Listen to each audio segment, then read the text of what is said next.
Okay. So you guys didn't learn this the first time. I'm gonna have to break this down again, but this time with 5 more bodies on the list. Okay, here we go. So what we're gonna do this time is rank people from worst swordsman to best swordsman on this list.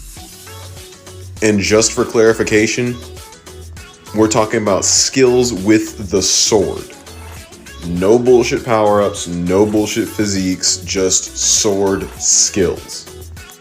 So coming in at number 6, we have Trunks. And just because he's in a pose like he's about to drop a fire-ass mixtape does not mean he gets a pass here.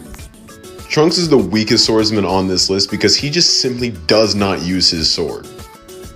And outside of killing Frieza, what did he ever do with it? Besides chip and break it all over the Dragon Ball Z universe.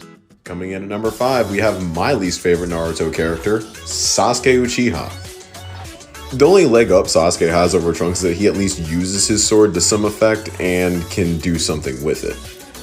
Outside of that thing really didn't do much for him, and it really wasn't the deciding factor in any of his fights, so let's be real here, he doesn't qualify. Coming in at number 4, we've got Ichigo Kurosaki. And this was honestly the toughest ranking. Between this and number 3 is a really hard rank. But Ichigo really just isn't that great of a swordsman compared to number 3, and that's the only real reason he's here. Don't get me wrong, Ichigo's pretty damn good, and his sword is the way that he fights. But if you remove his abilities and power-ups, I feel like the number 3, 2, and definitely 1 would kill him with their swords. So coming in at 3rd and taking the bronze medal is Yami Tsukihiro.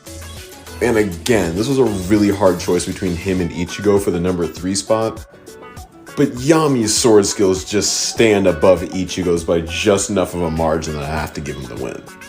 Yami's primary weapon is also his sword, but he's pretty much better with it. He's just a better sword practitioner and a better swordsman than Ichigo, and that's just an unfortunate fact. Coming in at number 2 is Erza Scarlet.